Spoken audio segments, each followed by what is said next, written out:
आज कैसे हो सभी। आज अपन पढ़ेंगे जैव प्रौद्योगिकी में उसके उपयोग। ठीक है। इसमें अपन जो कवर करेंगे कृषि में जैव प्रौद्योगिकी उपयोग, चिकित्सा में जैव प्रौद्योगिकी के उपयोग, परजीवी जंतु और नैतिक प्रश्न। ठीक है, ये चीजें जैव प्रौद्योगिकी तीन विवेचनात्मक अनुक्षेत्र हैं। फर्स्ट, सेकंड, थर्ड, यानी कि उन्नत जीव सूक्ष्म जीवों या शुद्ध एंजाइम के रूप में सर्वोत्तम उत्प्रेरक का निर्माण करें। सेकंड पॉइंट है उत्प्रेरक के कार्य हेतु अभियांत्रिकी द्वारा सर्वोत्तम परिस्थितियों में निर्माण करना। थर्ड पॉइंट है अनुप्रवाह प्रक्रम तकनीक का प्रोटीन कार्बनिक यौगिक को शुद्धिकरण में। ठीक है।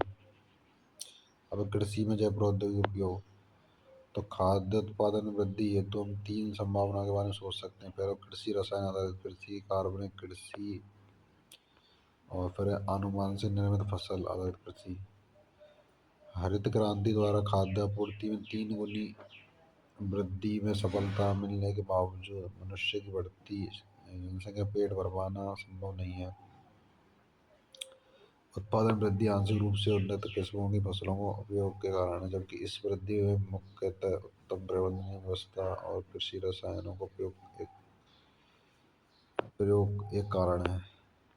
हालांकि विकासशील जो देशों के किसानों के लिए कृषि रसायन काफी महंगे पड़ते हैं, वह परंपरागत प्रजनन के द्वारा निर्मित किस्में उत्पादन वृद्धि संभव नहीं है। क्या ऐसा कोई वैकल्पिक रास्ता है जिसमें आनुवंशिक जानकारी का उपयोग करते हुए किसान अपने खेतों से सर्वाधिक उत्पादन दे सके। ठीक है। और जिससे खाद्य व रसायनों का न्यूनतम उपयोग हो सके, पर्यावरण पर पड़ने वाले हानिकारक प्रभाव को घटा सकते हैं, तो इसका है उपाय। ठीक है। ऐसे पौधे जीवाणु कवक जंतु जिनके जीन्स हस्त कौशल यानी कि हाथों द्वारा परिवर्तित किए जा चुके आनुवंशिक रूपांतरित जीव यानी जेनेटिकल मॉडिफाइड ऑर्गेनाइजेशन बोलते हैं इसको, यानी पौधे जीवाणु कवक जंतु जीन्स हस्त कौशल द्वारा परिवर्तित किए जाते हैं आनुवंशिक रूपांतरित जीव कहलाते हैं। ठीक है। जीएमओ का व्यवहार स्थानांतरित जीन की प्रकृति पर पोषी पौधे जंतु या जीवाणु प्रकृति व खाद्य जाल पर निर्भर करता है। आनुवंशिक रूपांतरण जीएमओ पौधे का उपयोग कई प्रकार से लाभदायक है। फर्स्ट है अजैविक प्रतिबल में, दूसरा है रासायनिक पीड़क नाशों पर कम निर्भरता, सड़क कटाई बचत होने वाले नुकसान को कम करना, फोर्थ है पौधे द्वारा खनिज उपयोग क्षमता में वृद्धि, फिफ्थ है खाद्य पदार्थों पोषणीय स्तर में वृद्धि। ठीक है। जैसे विटामिन ए समृद्ध धान, जीएम का उपयोग तदनुकूल पौधे के निर्माण में वैकल्पिक संसाधन के रूप में वसा ईंधन का उपयोग किया जाता है। ठीक है, इम्पोर्टेंट है ये। ठीक है। ये दे रखा है ना कि जीएम पौधों का उपयोग से मतलब क्या क्या लाभ है, ये चीज ध्यान रखनी है। कृषि में जैव प्रौद्योगिकी के उपयोगों में जिनके बारे में तुम विस्तृत रूप से अध्ययन करोगे, वह पीड़क प्रतिरोधी फसलों में निर्माण है। पीड़कनाशक की मात्रा को कम प्रयोग में लाया जाता है। बीटी एक प्रकार का जीव विष है। बीटी क्या है? एक प्रकार का जीव विष है जो कि एक जीवाणु जिसे बैसिलस थूरिजिएंसिस से संक्षेप में बीटी बोलते हैं। ठीक है, इम्पोर्टेंट है। एक जीवाणु बैसिलस थूरिजिएंसिस जिसको संक्षेप में बीटी बोलते हैं।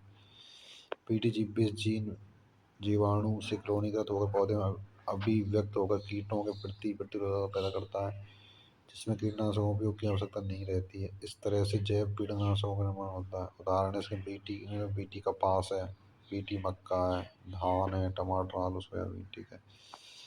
अब बीटी कपास जो कि इम्पोर्टेंट है। ठीक है। बीटी यानी बैसिलस thuringiensis कुछ नस्लें ऐसे प्रोटीन का निर्माण करते हैं जो विशिष्ट कीटों जैसे कि लिथिडोपटेशन यानी कि तंबाकू की कली का कीड़ा, सैनिक कीड़ा बोलते हैं जिसको, कॉलियोपटेरॉन यानी भृंग, डिप्टेरॉन यानी मक्खी मच्छर को मारने में सहायक है। ठीक है। ये बैसिलस thuringiensis बहुत इंपॉर्टेंट है। बाकी देखो लिथिडोपटेशन, कॉलियोपटेरॉन, डिप्टेरॉन ये भी जैसे मिलान वाले जो आते हैं क्वेश्चन उनमें संभावना ज़्यादा रहे वैक्सीन की, ठीक है। अब है बैसिलस ओरिजिनस अपने वृद्धि के विशेष अवस्था में कुछ प्रोटीन रवा का निर्माण करते हैं। इन रवाओं में विषाक्त कीटनाशक प्रोटीन होते हैं। रवाओं में क्या होते हैं? विषाक्त कीटनाशक प्रोटीन। ये जीव बैसिलस को क्यों नहीं मारता? ये इम्पोर्टेंट है, नीट में मल्टीपल बार आ चुका है, नीट में मल्टीपल बार रिपीट हो चुका है। जीव बैसिलस को क्यों ना मारे भाई? वास्तव में बीटी जीव विष प्रोटीन पराग जीव विष निष्क्रिय रूप में होता है। जो ही कीट इस निष्क्रिय जीव विष को खाता है उसके रबे आंत में क्षारीय पीएच, कौन सी पीएच? क्षारीय, इम्पोर्टेंट क्षारीय पीएच के कारण घुलनशील होकर सक्रिय रूप से परिवर्तन हो जाता है। जिस सक्रिय जीव विष मध्य आंत के उपकलीय कोशिकाओं की सतह से बनकर उसमें छिद्र का निर्माण करता है, जिसके कारण कोशिका फूल कर फट जाती है, परिणाम स्वरूप कीट की मृत्यु हो जाती है। इम्पोर्टेंट है, ठीक है। मतलब मेन चीज़ पता क्या है इसमें? निष्क्रिय अवस्था में जीव विष पाया जाए और आंत में क्षारीय पीएच रहे हुए, ठीक है। और सक्रिय जीव विष मध्य आंत के कारण उपकली कोशिका सतह से बनकर छिद्र का निर्माण करते हैं, उसमें कोशिका फूल कर फट जाती है और कीट की मृत्यु हो जाए, ठीक है। नीट में भाई मल्टीपल बार रिपीटेड है।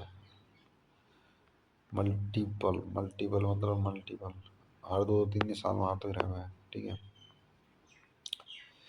अब देखो इसके जो कई प्रकार हैं, ठीक है। जैसे protein genes cry first AC cry second AB कूटबद्ध होते हैं। कपास के मुकुल कृमि को नियंत्रित करते हैं। मतलब जो क्राई फर्स्ट जो एसी और क्राई सेकंड एबी दोनों किसको नियंत्रित करते करेंगे? कपास के मुकुल कृमि को। क्राई फर्स्ट एबी मक्का छेदक को नियंत्रित करेगा। इम्पोर्टेंट है, ठीक है, यूनिट में आ चुके हैं।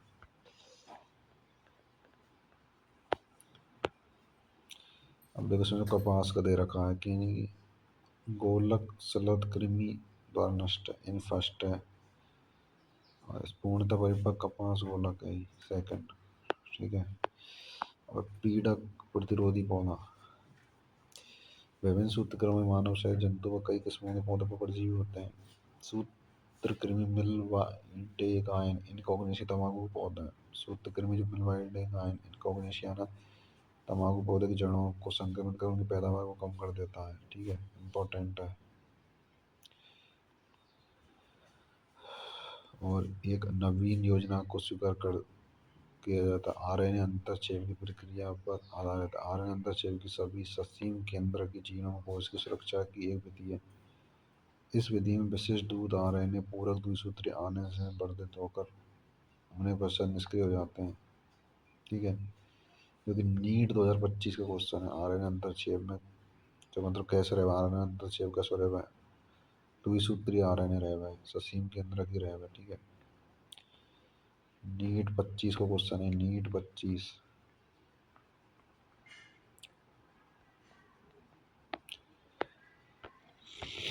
को रोकता है, ठीक है।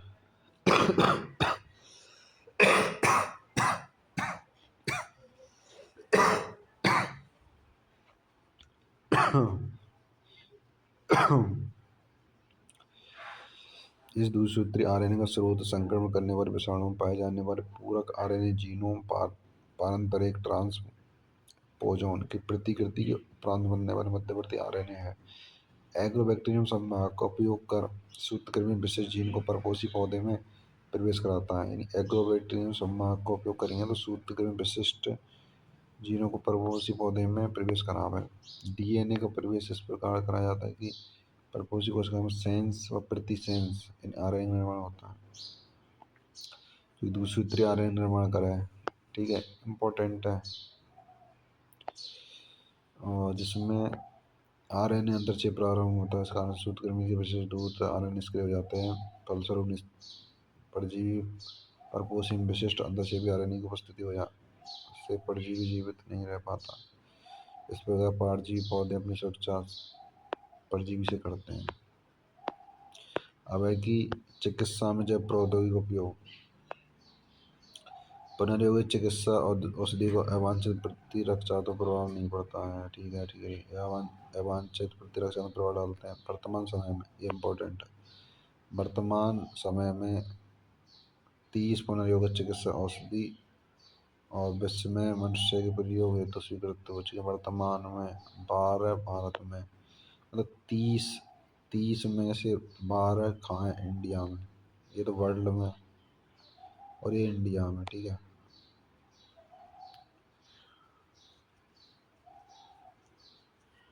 ये चीज़ ध्यान रखनी है आप लोगों को, ठीक है।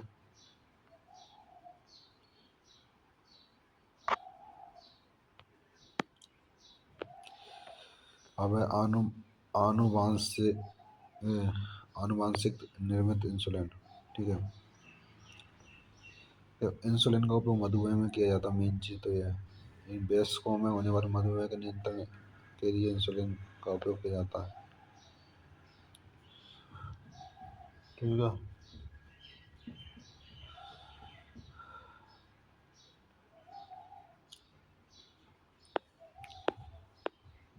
मधुमेह रोगियों द्वारा उपयोग में लाए जाने वाले इंसुलिन जानवर और सूअरों को मारकर अग्नाशय से निकाला जाता है।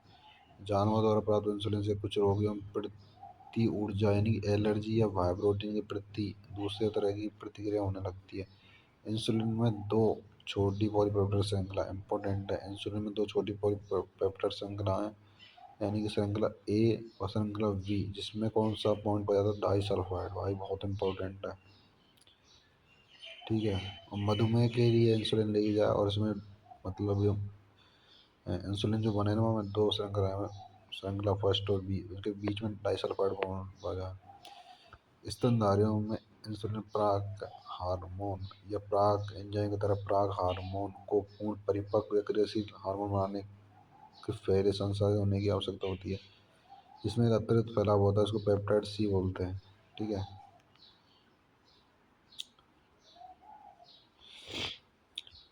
ये सी पेप्टाइड परिपक्व इंसुलिन में नहीं होता है, सी पेप्टाइड परिपक्व इंसुलिन में नहीं होता है, जो परिपक्वता के दौरान इंसुलिन से अलग हो जाता है। डीएनए तकनीकों का प्रयोग करते हुए इंसुलिन के उत्पादन में मुख्य चुनौती इंसुलिन को एकत्रित कर परिपक्व रूप में तैयार कर किया जाता है। 1983 इम्पोर्टेंट, 1983 में एली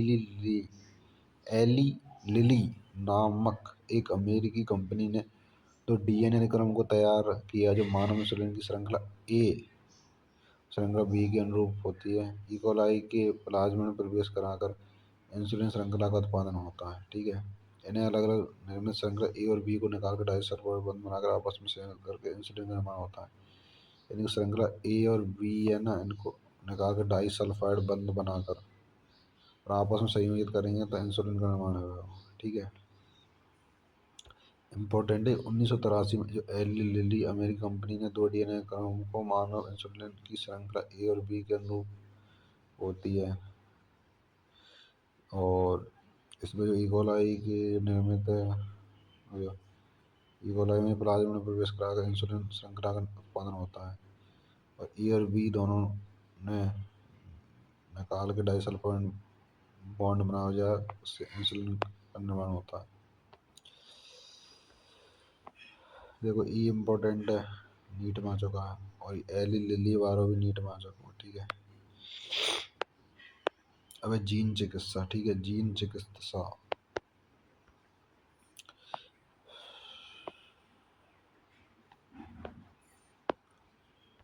जीन चिकित्सा है ना, उसका पहला जो प्रयोग वर्ष 1990 में, बहुत इम्पोर्टेंट है।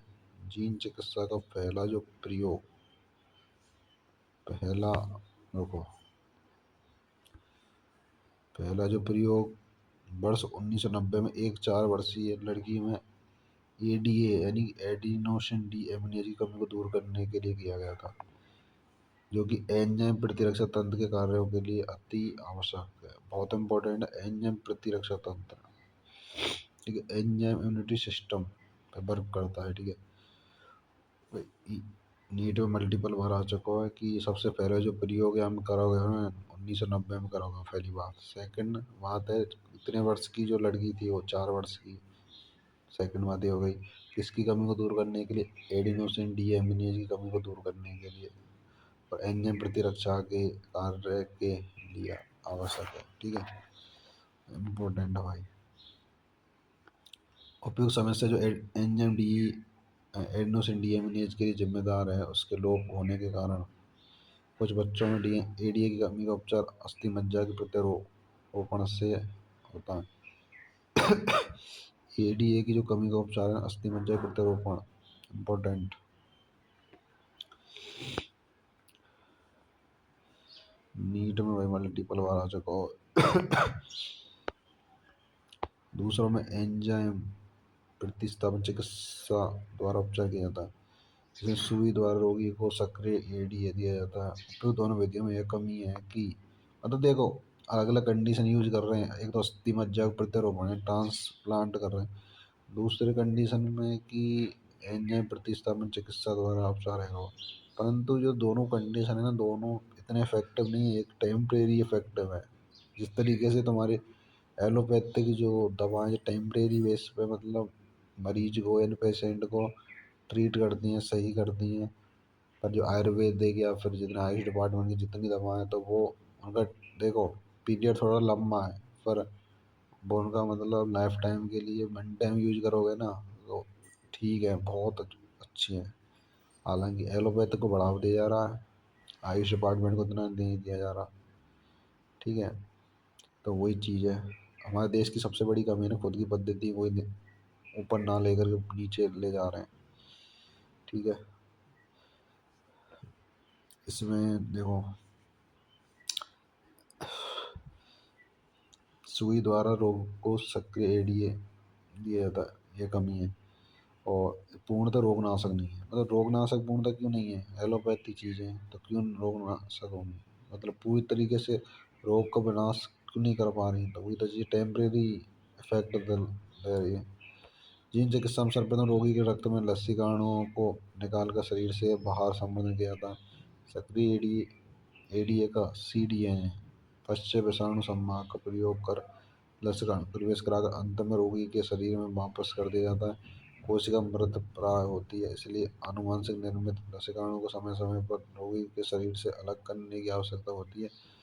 यदि मज्जा कोशिका से विलगित अच्छे जीनों को प्रारंभिक भ्रूणीय अवस्था की कोशिकाओं से उत्पादित एडीए में प्रवेश करा दिया जाए तो यह स्थायी उपचार हो सकता है। स्थायी उपचार कंडीशन क्या है कि प्रारंभिक भ्रूणीय अवस्था में कोशिका से उत्पादित एडीए में प्रवेश कराकर इसका उपचार मतलब स्थायी है। ठीक है,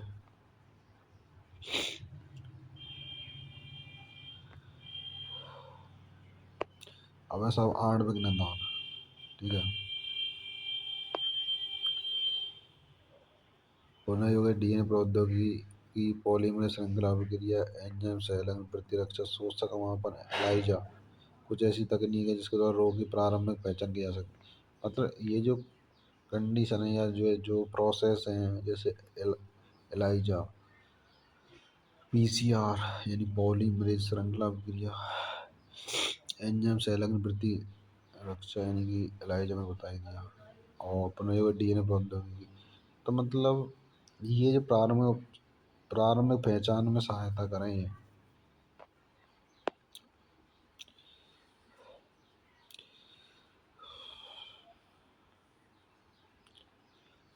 डीएनए या आरएनए की एकल श्रृंखला से एक विशिष्ट सक्रिय अणु संपर्क क्षेत्र जुड़कर कोशिका के क्लोन में अपने पूरक डीएनए में संकृत होते हैं, जिसके बाद में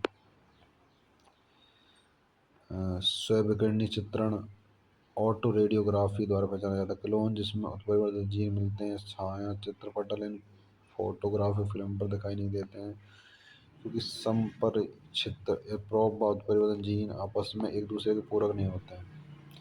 मतलब देखो ये अच्छी लाइन बोली इसमें, जो प्रोब है ना और उत्परिवर्तित जीन आपस में एक दूसरे के पूरक ना हो। ठीक है, एंजाइम संलग्न प्रतिरक्षा शोषक वहाँ पर प्रतिरक्षी सिद्धांत पर कार्य करें। इम्पोर्टेंट नीड में मल्टीपल बार आ चुका है।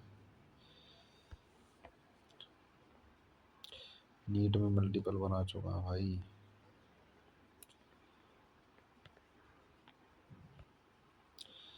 रोग जन्मों के द्वारा उत्पन्न संक्रमण की पहचान प्रतिजनों यानी प्रतिजन में कौन कौन से प्रोटीजन ग्लाइकोप्रोटीन की उपस्थिति है रोग जन्मों में प्रतिरक्षी पहचान के आधार पर की जाती है। अब परजीवी जंतु, यानी कि ट्रांसजेनिक एनिमल्स। ठीक है, ऐसे जंतु जिनके डीएनए में परिचालन द्वारा एक अतिरिक्त बाहरी जीन व्यवस्थित होता है जो अपना लक्षण प्राप्त करता है, परजीवी जंतु कहलाता है। ठीक है, परजीवी में जैसे परजीवी चूहे, खरगोश, सूअर, भेड़, गाय, मछली ले सकते हैं। पर सबसे ज़्यादा जो उपयोग होगा 95% चूहे का है, जो कि नीट में आपका क्वेश्चन है। ठीक है, नीट में आ चुका क्वेश्चन है ये।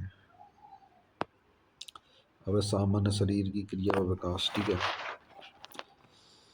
परजीवी जंतुओं का निर्माण विशेष रूप से इस प्रकार किया जाता है कि जिसमें जीन के नियंत्रण, उनके शरीर के विकास व सामान्य कार्य पर पड़ने वाले प्रभाव का अध्ययन किया जाता है।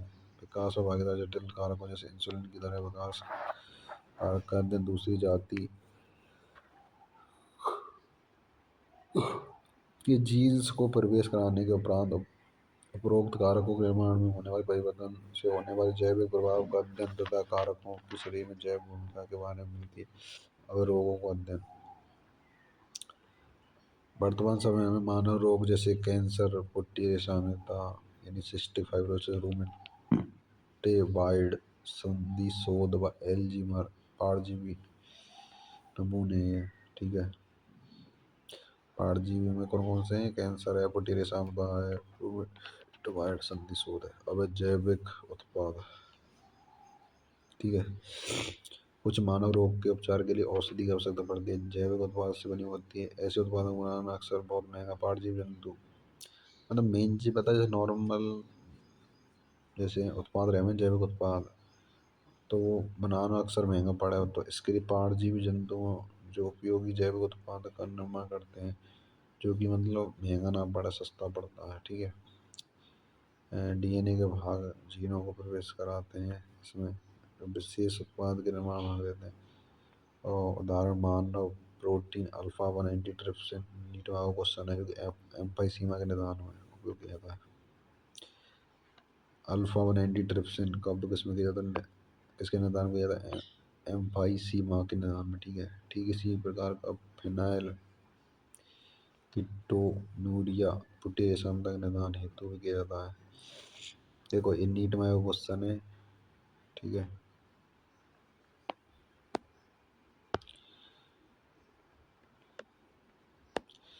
अब 1977 ना ही पहली बात तो ये। ठीक है, 1977 नहीं है, 1997 में सर्वप्रथम परजीवी गारोजी मानव प्रोटीन 2.4 ग्राम 2.4 ग्राम इम्पोर्टेंट है। सर्वप्रथम इसमें रोजी देखो, जो इसमें परजीवी जो जंतु लिया गया ना, क्वेश्चन आया नीट में कि परजीवी जंतु ग्रुप में किसको लिया गया, उसमें गाय ऑप्शन होगी। रोज ही है तो रोज ही कर दो, गाय ऑप्शन में है तो गाय कर दो। और ये मल्टीपल बार रिपीट हो चुका है, जो ई वाई को करो ये पता चल जाएगा। जो बताया वही एग्जैक्ट नाम ले तब बोलना। ठीक है, इस दूध में मानव अल्फा लैक्ट एल्ब्यूमिन मिलता है। मानव अल्फा लैक्ट एल्ब्यूमिन जो मानव शिशु हेतु अत्यधिक संतुलित पोषक तत्व है, जो साधारण गाय के दूध में नहीं मिलता, जो साधारण गाय के दूध में ना मिले। ठीक है, लैक्ट एल्ब्यूमिन जो मिला है ना, साधारण गाय के दूध में ना मिला ही, अल्फा लैक्ट एल्ब्यूमिन। अब टीका सुरक्षा। टीका सुरक्षा में साहब, टीका का मानव पर प्रयोग करने से पहले टीके की सुरक्षा के परजीवी चूहे को विकसित किया। पोलियो टीके की सुरक्षा जांच के परजीवी चूहे का उपयोग किया। नीट में क्वेश्चन, पोलियो टीके के लिए किस सुरक्षा के लिए किसका उपयोग किया? परजीवी चूहा। ठीक है, यदि उपयुक्त प्रयोग सफल व विश्वसनीय पाया गया तो टीका सुरक्षा जांच के लिए बंदर के स्थान पर परजीवी चूहे का प्रयोग किया जा सकेगा। अब रासायनिक सुरक्षा व परीक्षण, यह अविषालुकता सुरक्षा परीक्षण कहलाता है। यह वही विधि है जो औषधि अविषालुकता परीक्षण हेतु प्रयोग में लाई जाती है। परजीवी जंतु मिलने वाले कुछ जीन ऐसे अविषाक्त पदार्थ के प्रति अति संवेदनशील है, जबकि अपरजीवी जंतुओं में ऐसा नहीं है। परजीवी जंतुओं को अपसालू पदार्थ के संपर्क में लाने के बाद पड़ने वाले प्रभावों का अध्ययन किया जाता है। ठीक है, अब नैतिक मुद्दे।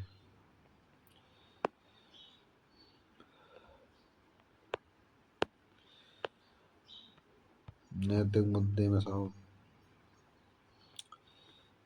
भारत सरकार ने ऐसे संगठन को स्थापित किया जिसमें जी ई ए सी इम्पोर्टेंट है। जी ई ए सी, जो कि नीट में मल्टीपल बार रिपीटेड क्वेश्चन। जी जेनेटिक इंजीनियरिंग अप्रूवल कमेटी यानी आनुवांशिक अभियांत्रिकी संतुति समिति। ये भारत सरकार ने संगठन बनाया। जी जेनेटिक इंजीनियरिंग अप्रूवल या आनुवांशिक अभियांत्रिकी संतुति। इसमें जी एम अनुसंधान संबंधी कार्यों वैधानिकता। जो जी ना, यहाँ में जो अप्रूवल मिलता हो, जीएम जो फसल वगैरह है, ठीक है, या फिर जीएम जो जितने मॉडिफाई जो जीन है या प्रोडक्ट जितने भी कुछ हुए जीएम यानी जेनेटिकल मॉडिफाई से संबंधित है, उनको अप्रूवल देती थी ये कमेटी। ठीक है, जीएम अनुसंधान संबंधी कार्यों की वैधानिकता। जन सेवाओं के लिए जीएम के सन्निहित सुरक्षा के बारे में निर्णय लेगी। ठीक है,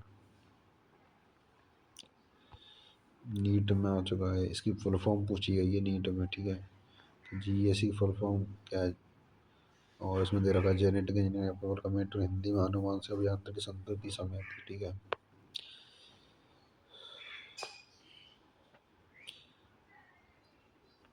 कुछ कंपनियां आनुवांशिक पदार्थ पौधे व अन्य जैविक संसाधनों का उपयोग कर बनने वाले उत्पाद व तकनीक के लिए एकश पेटेंट प्राप्त करते हैं। पेटेंट यानी कि लाइसेंस वगैरह है ना, वो चीज़ बोल रहा है। जबकि ये बहुत समय पहले से विकसित और पहचानी जा चुकी किसानों तथा विशेष क्षेत्र या देश के लोगों द्वारा इनका उपयोग किया जाता है। धान एक महत्वपूर्ण खाद्यान्न है जिसके बारे में हजारों वर्ष पूर्व एशिया के कृषि के इतिहास में वर्णन मिलता है। 2 लाख किस्में धान की इम्पोर्टेंट है। कितनी किस्म पाई जाए? 2 लाख किस्म धान की। भारत में धान की जो विविधता है विश्व की सर्वाधिक विविधताओं में से एक है।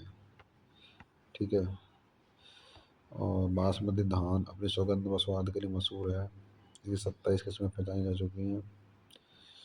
ठीक है, अब 1973 में एक अमेरिकी कंपनी ने बासमती धान पर अमेरिकन एकश ट्रेडमार्क कार्यालय द्वारा एकश अधिकार प्राप्त कर लिया था।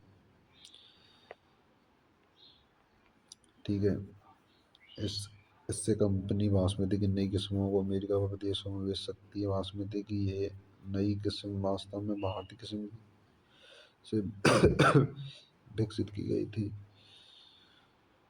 भारतीय बासमती को अर्धबोनी किस्मों से संग्रह कराकर नई खोज या एक नई उपलब्धि का दावा माना जाता है। भारतीय जो बासमती है ना, उसको अर्धबोनी किस्म से संग्रहण के बाद में एक नई उपलब्धि का दावा माना जाता है। एकाधिकार के लागू होने के बाद एकाधिकार के तहत अन्य लोगों द्वारा बासमती का विक्रय प्रतिबंध हो सकता था। अब इम्पोर्टेंट है, बिल्कुल मल्टीपल बार रिपीटेड क्वेश्चन है।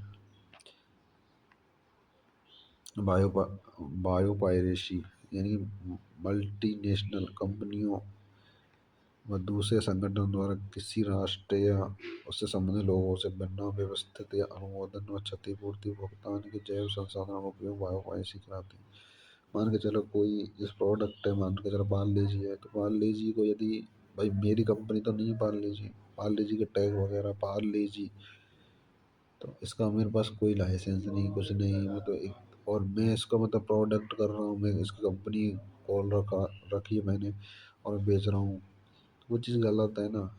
तो बिना पूछे ताजे मान के चलो पार्ले जी, जो पार्ले जी कंपनी के जो मालिक हैं उनसे मैंने मतलब बिना पूछे ताजे, बिना उनसे लाइसेंस लिए मैं पार्ले जी का क्रय विक्रय कर रहा हूँ। ठीक है, तो वो चीज़ बायोपैसी के अंतर्गत आता है। ठीक है,